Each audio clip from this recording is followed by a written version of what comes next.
And good morning, or good day. I guess it depends on what time you're listening. This is Eric Rollins, the Constitutionalist, here on 1550 KXEX, the best talk in town. Today I'm going to talk a little bit about how Trump is setting the agenda for the Democratic Party. Rather than them being a party that has its own ideas, I think they've abandoned largely their own ideas. They're not a party of hope anymore. They're a party of reaction. And it's been so much fun to see. You know, every time you turn around, Trump doesn't even have to bring up something real. He can just troll them, and they have to react. Now, I think a lot of times those reactions have worked out to his advantage.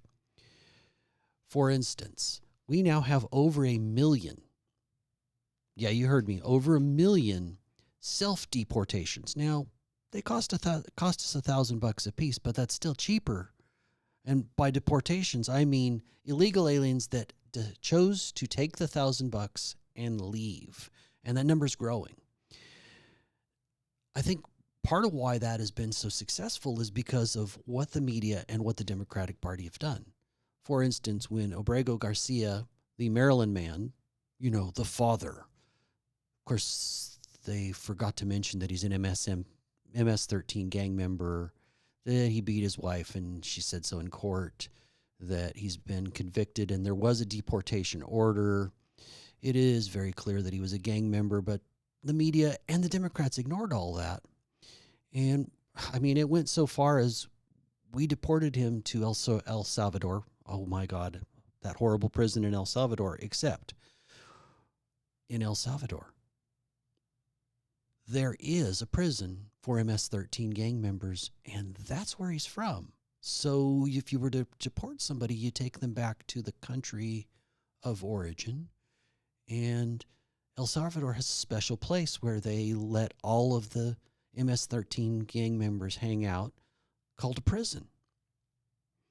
It was so over the top and so insane, though, how, you know, we couldn't do this to a Maryland father, that one of the Democrat senators, so on the federal level, senators, he even went, and I don't know if they had a conjugal visit. I don't know what was going on, but it was amazing that the Democrats have decided, because Trump did something, they have to do the opposite. It's almost comedy at this point. What's the heck is going on?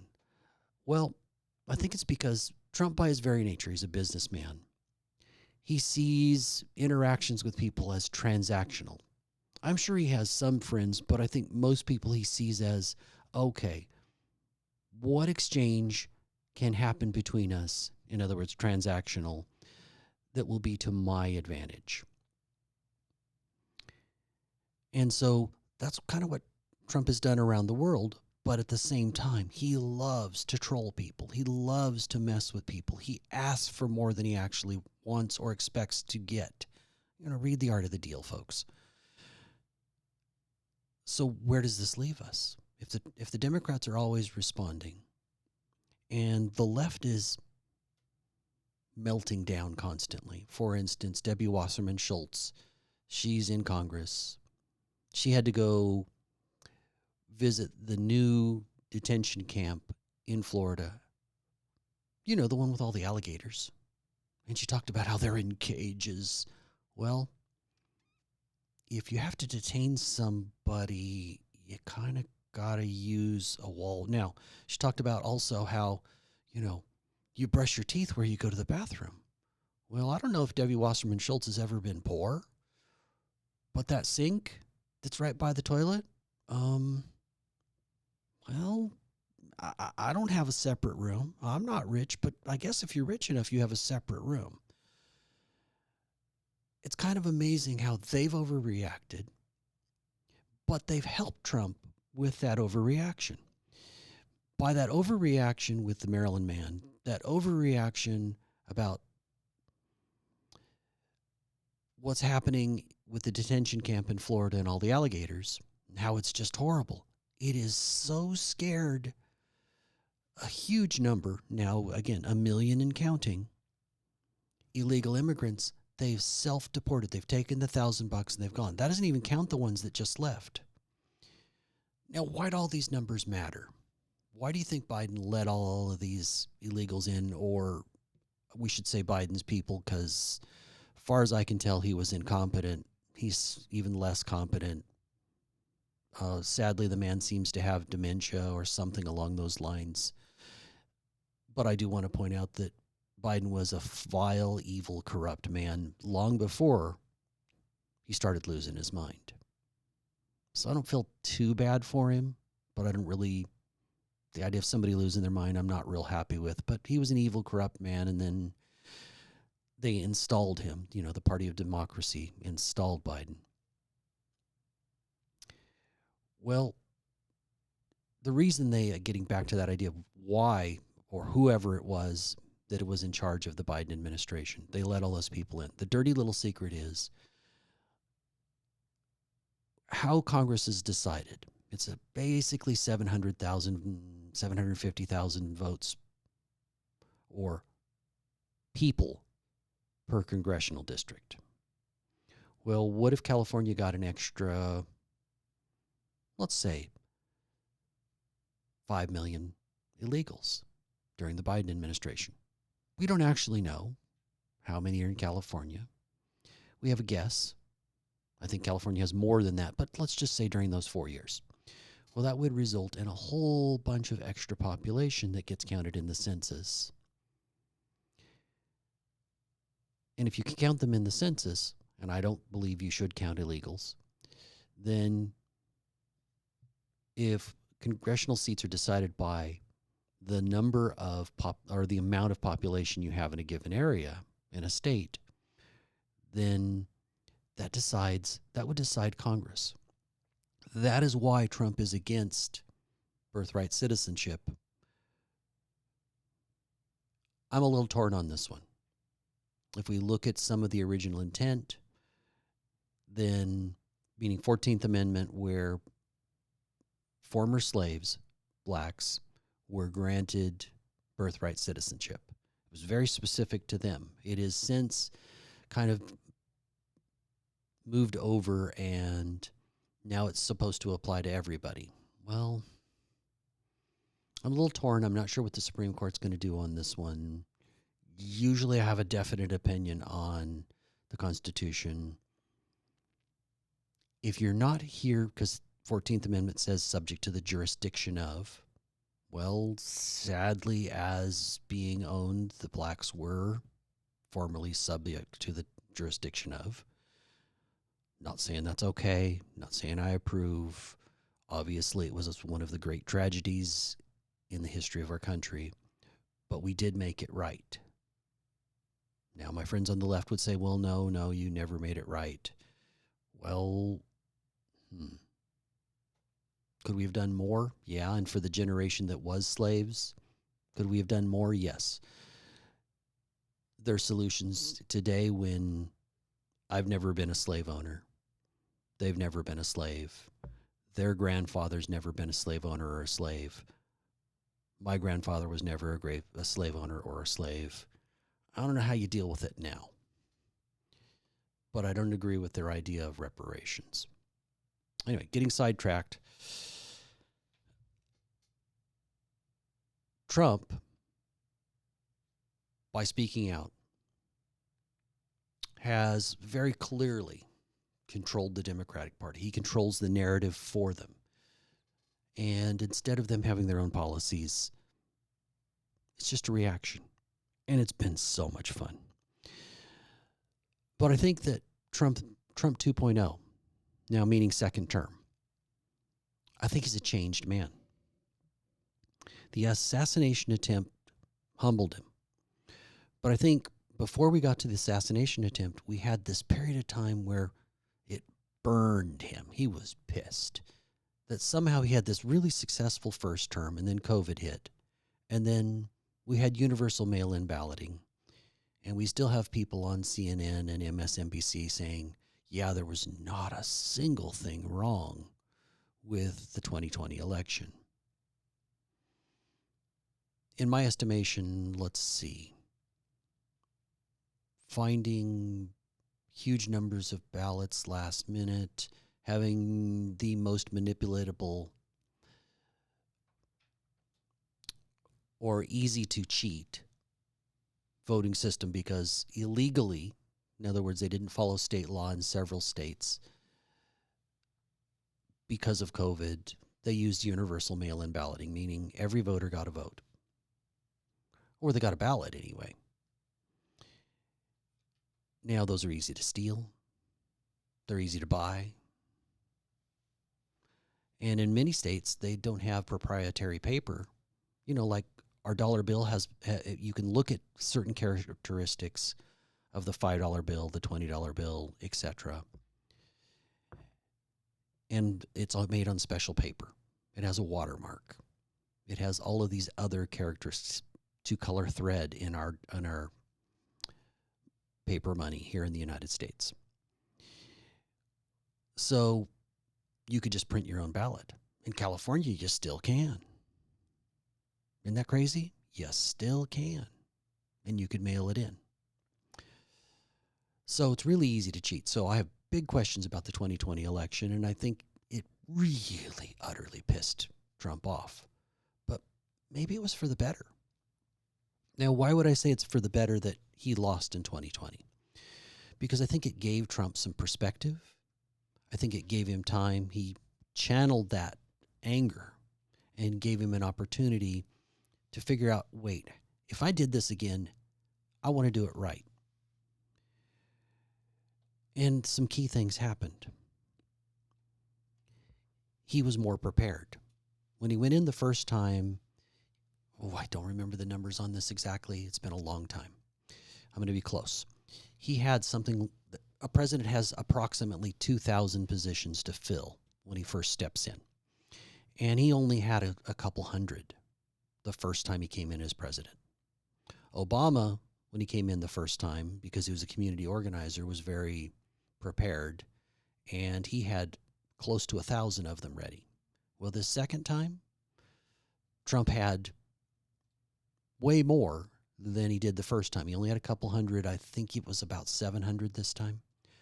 So by positions he needs to fill. It's not just the big positions like the secretary, which I think, like Rubio was a home run, Scott Bessent was a home run, but also these department heads and assistant department heads.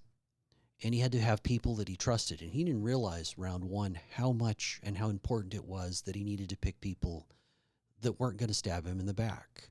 For instance, I would contend that the person who was vice president, Trader Pence, Mike Pence, I think he stabbed him in the back from the start. You realize that one of the tasks that was given to Mike Pence as vice president right away was to head a commission to look into making our elections safer. And you know what happened? Mike Pence ignored it, didn't do it. It's almost as if Mike Pence and Kamala Harris were cut from the same cloth. They were given a task and they did nothing. So I'm not a fan of Mike Pence. I thought he was a good man, and the more I learned and the more I listened to how he has no loyalty, the more I realize, no, actually he's a product of the swamp. So he chose very differently in vice president. He chose very differently for his cabinet. He was more prepared. So he'd had time to think about, well, who can I trust? Because he realized that Washington, D.C. isn't a place about trust. It's a place about politics. So it was probably pretty hard. I think that's why so many of his cabinet picks were not from politics, but were from business, where I just think it's simpler. It's cleaner. You don't have to figure out the loyalties quite so much. But everybody he picked, well, at least this was the attempt, because I think Noam has stumbled, Kristi Noem. And I think that Hegseth has occasionally stumbled, though mostly done well. And Bondi has managed to get both of her feet and an extra foot in her mouth. But most of the people he picked to represent him, especially at the cabinet level, they're smart. They're articulate. They're good communicators. So they could go out and they could talk about a message and they could take on the media. I think that the two that are absolutely the best at that, though I put Scott Bessent right close to that Treasury Secretary, would be J.D. Vance. He can go out and he can have a conversation with a reporter, and that reporter seems to almost always end up looking like a fool when they try to trip him up. So he's been incredibly good at communicating ideas, and I think that has been pivotal to Trump being successful. As good as he's been, I think Rubio's also been just hitting home run after home run. He doesn't allow, when he goes on an interview, he doesn't allow the interviewer to dictate the narrative. He doesn't allow them to get away with things. One of my favorites, and I should have found this clip, was when Rubio was being interviewed. I think it was on CNN. And they tried to tell him how there was the First Amendment during Hitler and how the First Amendment was used, free speech was used to create fascism. No, that's kind of an oxymoron, and clearly the reporter wasn't very bright. But the key thing is, he didn't let her get away with that nonsense. He immediately said, "Are you kidding me? There was no such thing as free speech. You couldn't say what you wanted in the 1930s and 1940s in Germany. If you said the wrong thing, you either were imprisoned, beaten, or killed. That was the option." What Hitler did was just another form of a dictatorship. We're calling it the fascism flavor, but it's just another form of a dictatorship. So obviously we're seeing Trump win.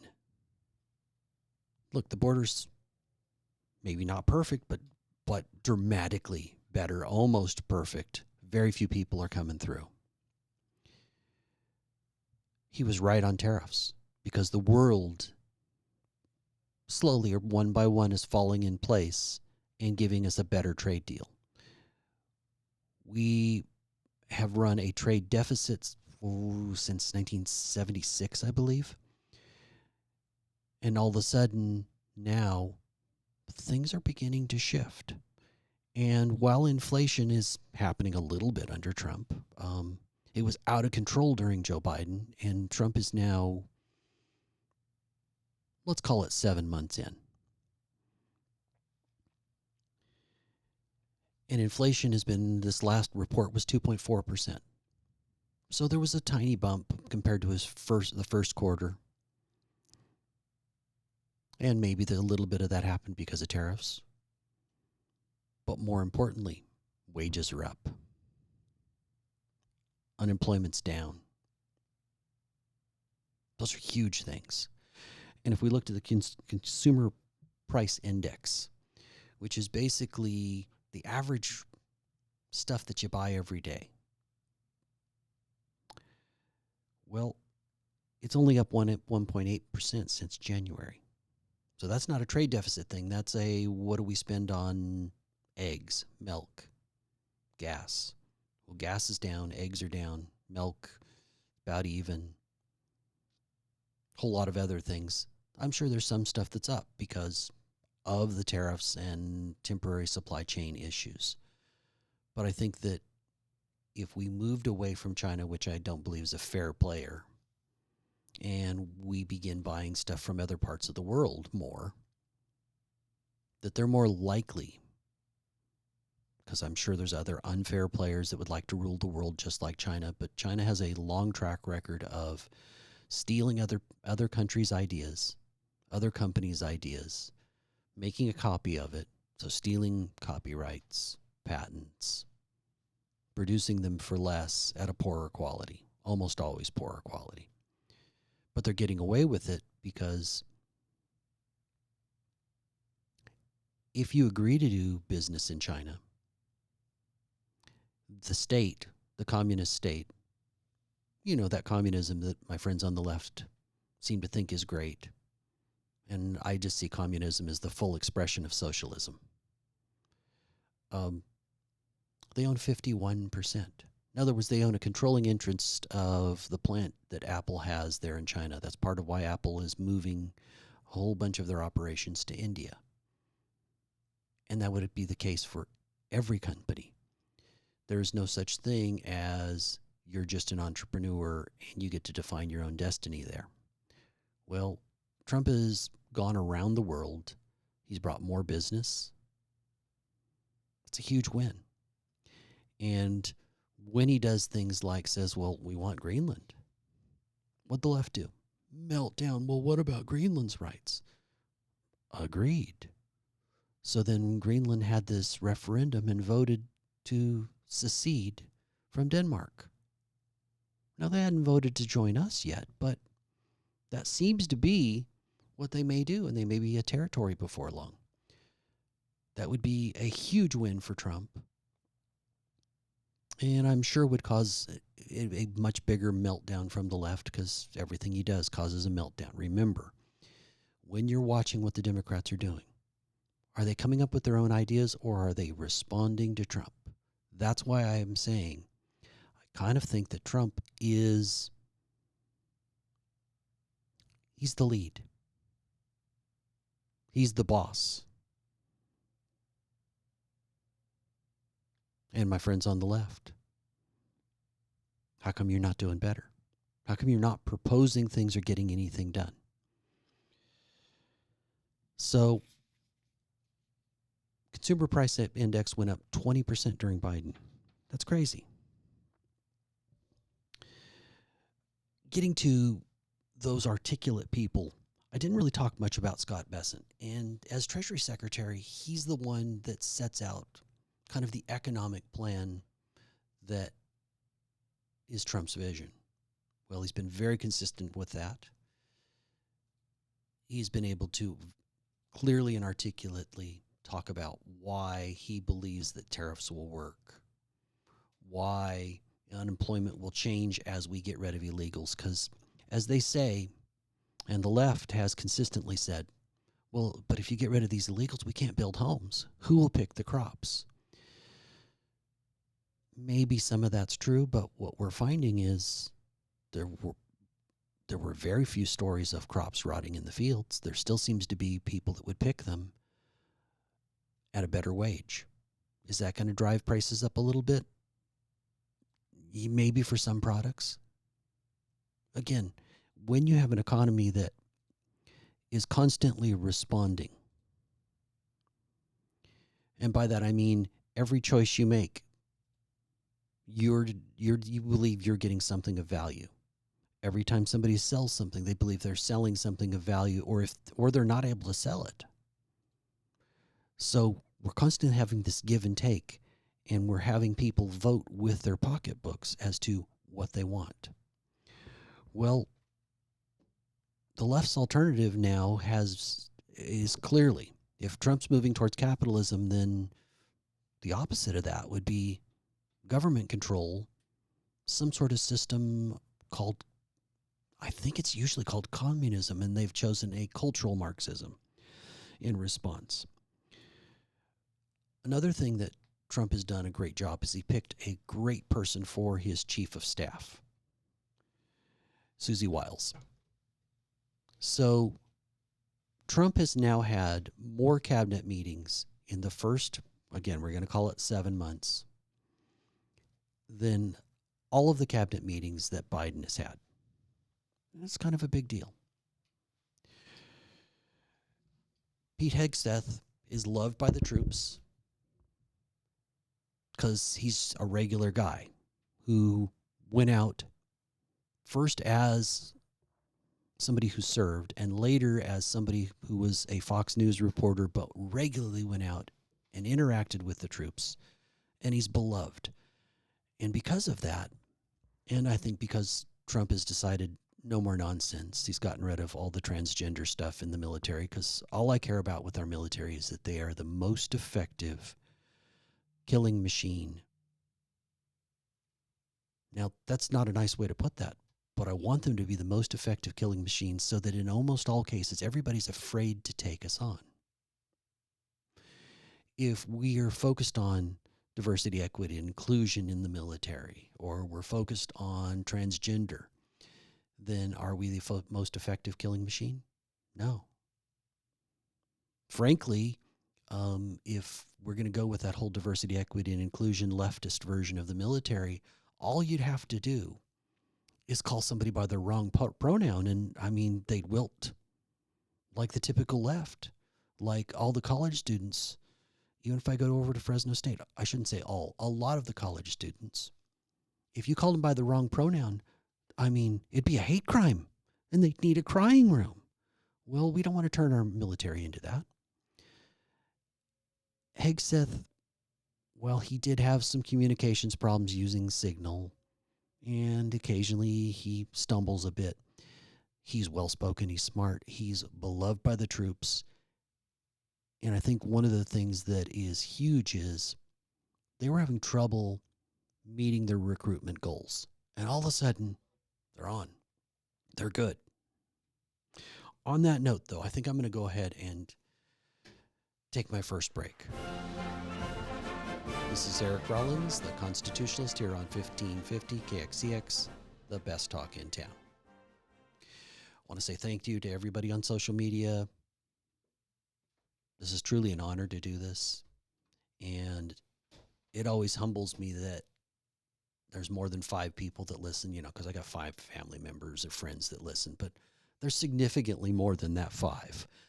Lately, we've been closer to 2,000, which is great. So thank you. Please keep liking, subscribing, sharing, hitting the bell notifications, and commenting. All of those matter. And even if you're commenting to tell me, hey, you're nuts, if you're on task, I try to always respond. All right, let's go ahead and come back.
And good day. This is Eric Rollins, the Constitutionalist, here on 1550 KXEX, the best talk in town. I've been playing with the idea that Trump is the leader of the Democratic Party.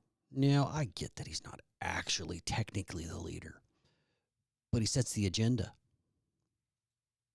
Instead of them being a party of vision, they're a party of reaction.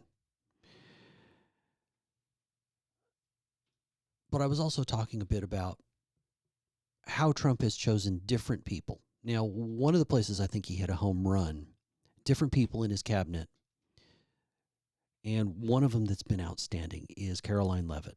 He had some great press secretaries before, and yet I think he somehow found somebody even better in Caroline Leavitt, because I have nothing bad to say about the Arkansas governor. I have nothing bad to say.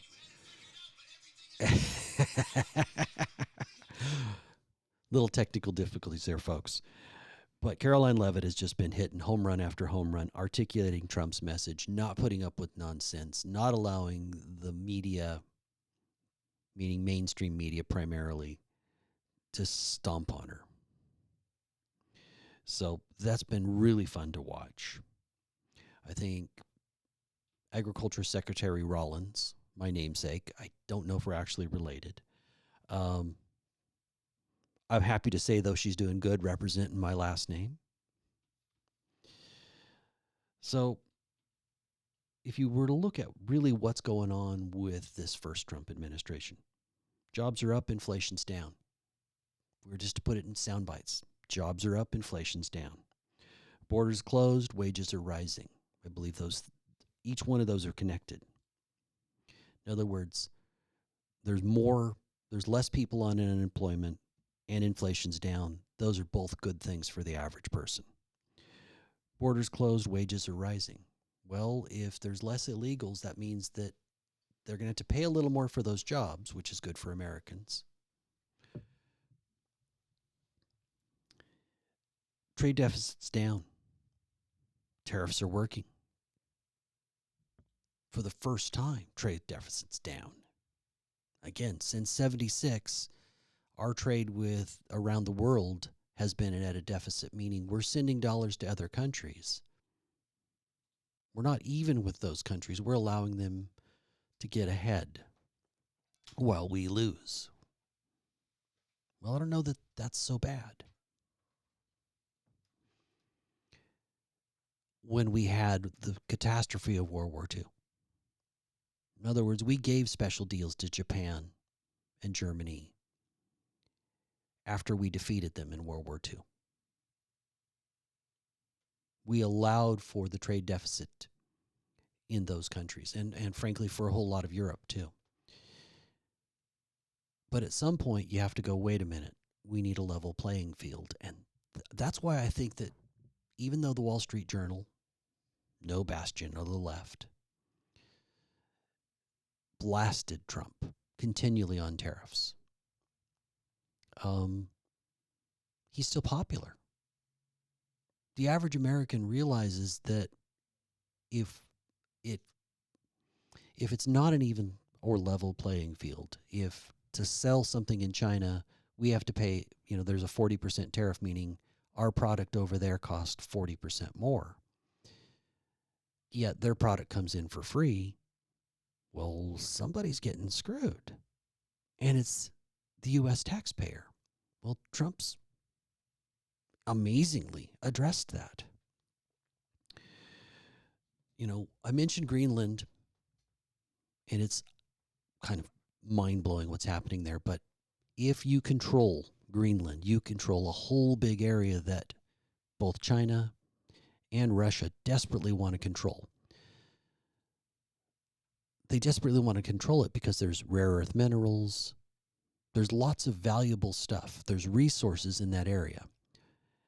And if they controlled it militarily, then we got a problem. How do we protect ourselves from the north? Have you ever played the game Stratego? It's that same idea. By controlling key areas, key passageways, your idea is to dominate the world. Well, if somebody's going to dominate, I want it to be us, because at least if I don't like what the current government's doing, I have a say. When we look at China, if you don't like what Xi is doing, he is the Grand Poobah. He wouldn't like using the term Grand Poobah, but the Grand Poobah, the chief communist, the dictator of China, you disappear. If you're not a rich oligarch, and even if you're a rich one in Russia, if you really cross Putin, you better be super, super rich, or you better run, because you're done. So if somebody's going to kind of control trade for the world, I think it should be us. Are we a flawed country? Sometimes. We conquered Japan. Japan's not a territory of the U.S. We conquered Germany. Germany's not a territory of the U.S. What we did instead was we got their economy going after defeating them and turned them into allies. I would contend that Japan's a pretty good ally and Germany's a little shakier, but we turned them into allies. Essentially, we've gone around the world and we've conquered the world and turned them into allies and tried to encourage them to live by the principles that are enshrined in our Constitution. Now, I don't know that nation building necessarily works, but inspiring people towards freedom and liberty could work, as opposed to our approach, which has happened in the Middle East, where we were trying to nation build, and I just don't think that works. People have to want freedom, and they have to demand freedom. And in that case, look at a whole lot of Eastern Europe that was under the oppression of the Soviet Union, and now they're democracies. Not perfect democracies, but no country's perfect. Give up that idea. The whole idea that socialism works, it's just not true. Matter of fact, today, for those that are lucky enough to be watching on social media as opposed to on the radio, I'm wearing one of my favorite shirts. It has a list of all of the successful socialist countries around the world. But I haven't found a single country to put on there yet. It's still blank. Well, I think that is what the left, because again, they have to do the counter of Trump. They're no longer a party of principles. They're a party of reaction. So that media hysteria and the Democrats' hysteria has helped Trump. Now, I'm sure that was not their intention. But sometimes when you overreact, there's unintended consequences.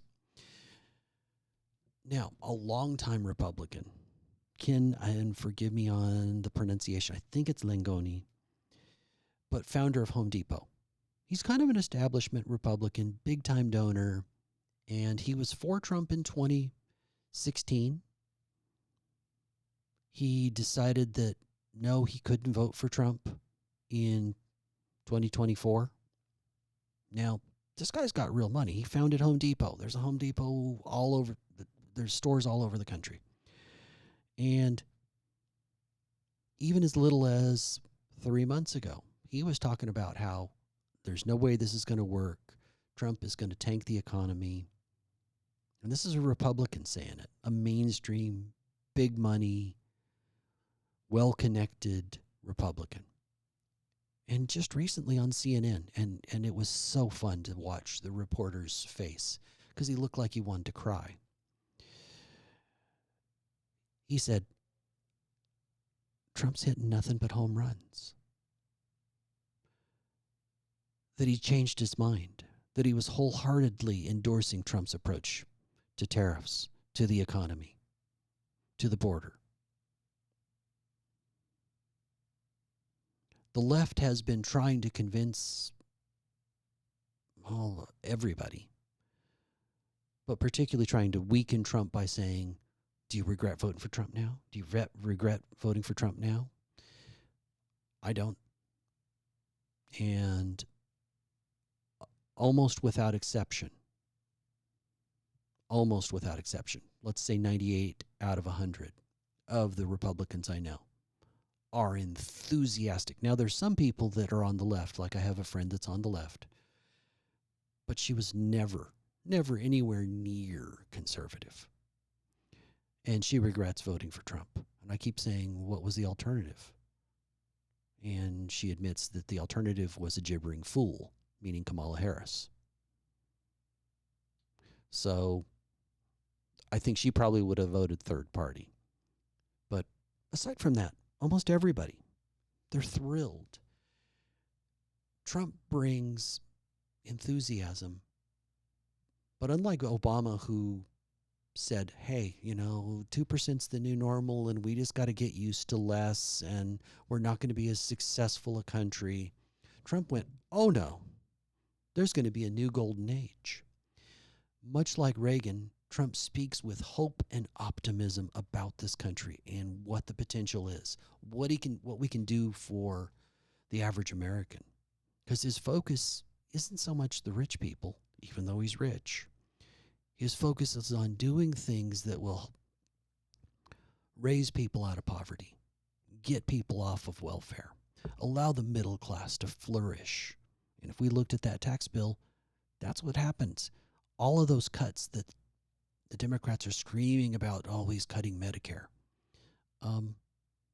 No. there's fraud with Medicare. The government expects something like 7% fraud between Medicare and SNAP and things like that. It expects a certain amount of fraud. Well, what if you were able to eliminate that fraud? States like California have almost double the rate of fraud, meaning California has its own called Medi-Cal instead of Medicare. But we have almost double. Well, that's because people are on Medi-Cal that should not be on it, that are not U.S. citizens. The left is also screaming that he's put in a workfare requirement. Meaning, if you're able-bodied, shouldn't you do something? Shouldn't you be proving that not only are you a citizen, but that you're trying to get work? And he's fairly generous with that. You know, if you're a senior, that's not the case. If you're somebody that is able-bodied, though, you should have to do some work. We didn't set up a welfare system to take care of people for life. It's supposed to be a hand up, right? Not a handout, a hand up. Something that bridges the gap for a short period for somebody so that then they can do what's really, frankly, better for them. I don't believe that it's great or even good for somebody long-term to be on government assistance. I believe that there's a certain pride that you have a better quality of life, that you have a better perspective if you work for a living. Now, I would hope you could be successful working for a living, but I think that mostly happens in the U.S. We're going to go ahead and take our last break. This is Eric Rollins, the Constitutionalist, here on 1550 KXCX, the best talk in town. Well, folks, for those listening on social media, I have a pretty fun song. And I think that this system that Tom MacDonald, he's a Canadian rapper, pretty much adopted the U.S. and U.S. constitutional principles. I think this is the system that Trump is trying to take on. So I hope you enjoy this. Let's go ahead and come back.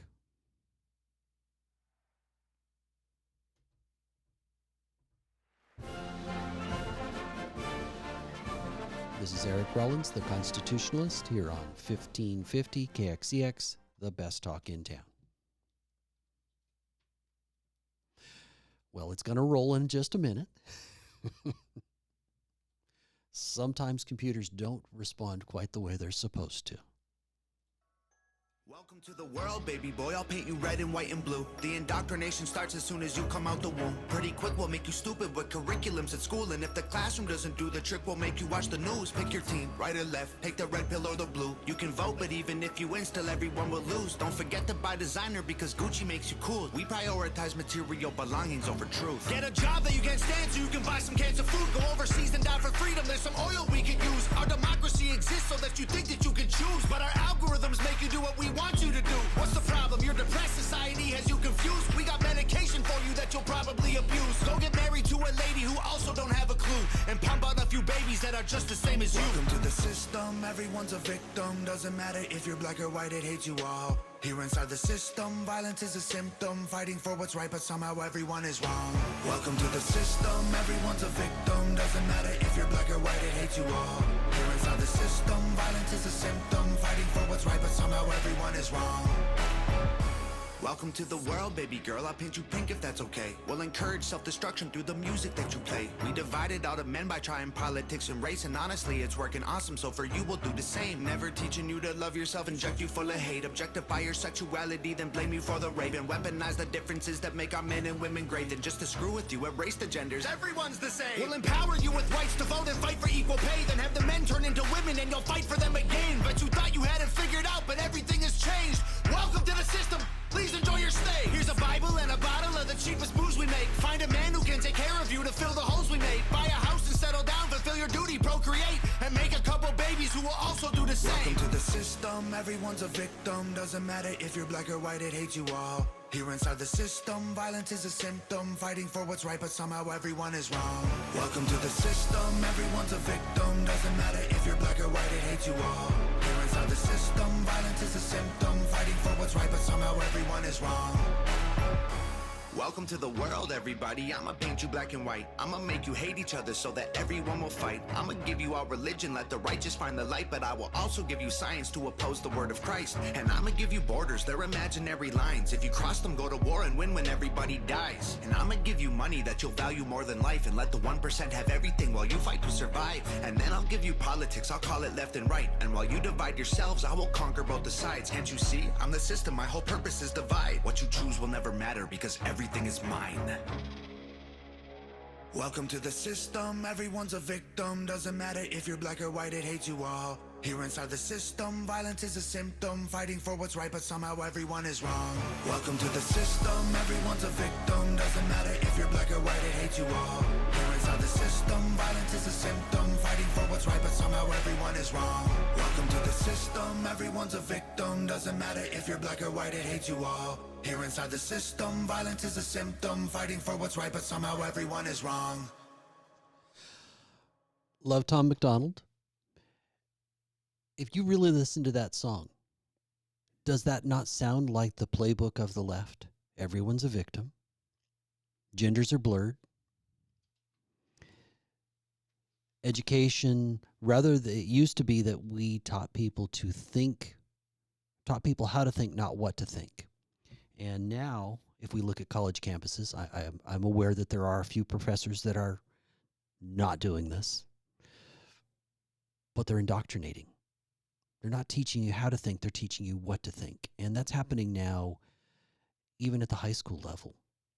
There's a lot of high school teachers that are now talking about the greatness of socialism, which is easy to do when we live in a capitalist society where we're so successful that we can talk about, oh, well, in the name of fairness, we should give away things.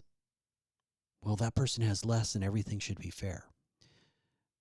But we lose something essentially American when we embrace that idea of, well, it's all about the group. We lose something that I consider to be essential, and that is individual freedom.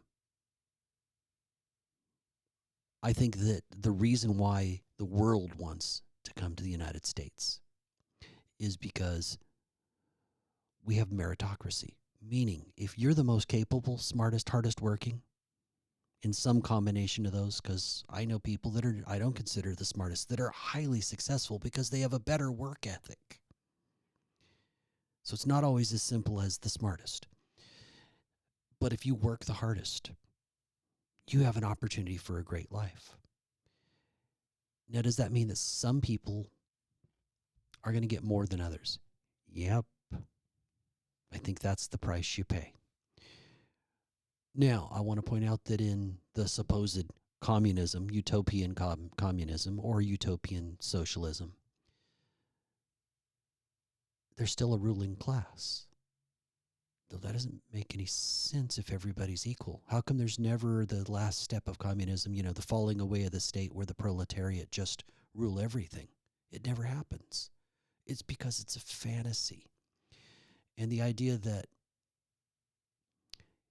you're going to give up your hard work and share it with somebody else. And college students are all for socialism until they're asked this key question. Well, and you ask it of the students that are getting A's. Would you give up, let's say, because everybody should be equal, right? Not equal opportunity, equality of results. If you ask them, well, if you have an A, what if you were to give up some of your grade points to somebody else? And all of a sudden, college students are like, well, but that wouldn't be fair. Well, life's not fair. But if you're truly a dedicated socialist, shouldn't you be giving up some of your grade? Anyway, folks, enjoy the ride. I want to point out that if Trump is the leader of the Democratic Party, then just watch. When he says something, watch what they do. He's setting the agenda for the party of reaction, the party of victims. Now, that's really important to realize that the Democrats have staked out the ground where they're the party of victims. They'd say they're the party of helping the oppressed. But if you see yourself as oppressed, what kind of life do you have? Because what I found is if you expect to have a good life and you're positive, you're probably mostly going to have a good life and be positive. If you expect to lose, you're mostly going to lose. In other words, our expectations define our reality. And the Democrats are talking about how they're a party of hope. No, I think they're a party of oppression, victims, and reaction. This is Eric Rollins, the Constitutionalist, here on 1550 KXEX, the best talk in town. See you next week.